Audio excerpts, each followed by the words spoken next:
तो हेलो दोस्तों, आप लोग कैसे हैं? उम्मीद है कि आप लोग अच्छे होंगे। आज हम लोग भारत के दो रेखा के बारे में जानेंगे जो काफ़ी इम्पोर्टेंट माना जाता है।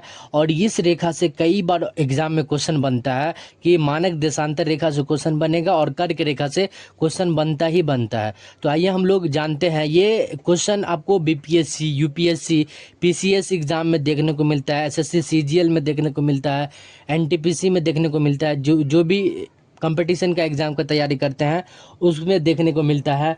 चाहे बोर्ड का भी परीक्षा का तैयारी कर रहे हैं, बोर्ड परीक्षा का भी, तो उसमें भी देखने को मिलेगा। तो हम लोग पहले जानेंगे भारत का मानक देशांतर रेखा, काफ़ी इंपॉर्टेंट रेखा है।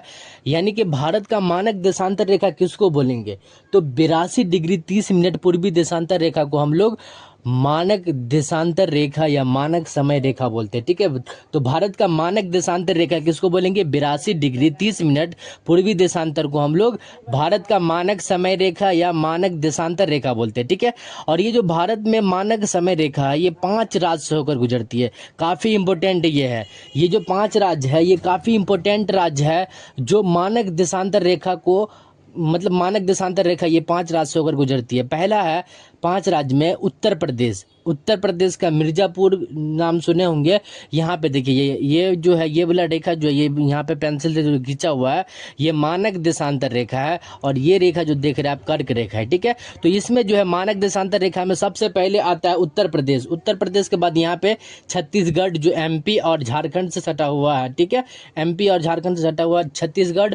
उसके बाद यहाँ पे मध्य प्रदेश भी आता है। देखिए मध्य प्रदेश, यानी कि यहाँ पे जो है ये पूरा पूरा एरिया मध्य प्रदेश है। और यहाँ पे छोटा सा मतलब मध्य प्रदेश से ही अलग हुआ एक छत्तीसगढ़ है जो 2000 ईस्वी में 1 नवंबर 2000 ईस्वी को एमपी से अलग हुआ था छत्तीसगढ़। उससे भी मानक देशांतर रेखा गुजरती है। यानी कि उत्तर प्रदेश, छत्तीसगढ़, मध्य प्रदेश और उड़ीसा। उड़ीसा यहाँ पे देखिए, यहाँ पश्चिम बंगाल और आंध्र प्रदेश से सटा हुआ जो है उड़ीसा राज्य है, ये राज्य से होकर मानक देशांतर रेखा गुजरती है। और लास्ट में जो है आंध्र प्रदेश। आंध्र प्रदेश जो है ये समुद्र से सटा हुआ है। यहाँ पे उड़ीसा और तेलंगाना से सटा हुआ जो आंध्र प्रदेश, यहाँ से पूरा, यहाँ पे देखिएगा ये पूरा लंबा जो है, ये मैप के थ्रू जानिएगा, यहाँ पे ये पूरा पोर्शन ये आंध्र प्रदेश का है। यानी कि भारत का जो मानक देशांतर रेखा है यानी कि मानक समय रेखा है वो 5 राज्य से होकर गुजरती है। पहला यूपी उत्तर प्रदेश, दूसरा छत्तीसगढ़, तीसरा मध्य प्रदेश एमपी, उड़ीसा, आंध्र प्रदेश। यानी कि ये 5 राज्य हो गया। ठीक है, तो देखिए भारतीय मानक समय ग्रीनविच से 5 घंटा 30 मिनट आ गया। यानी कि ग्रीनविच टाइम से ये 5 घंटा 30 मिनट आ गया। ठीक है, याद रखिएगा। ये भी क्वेश्चन कई बार पूछ दिया है कि भारतीय मानक समय जो रेखा है वो ग्रीनविच से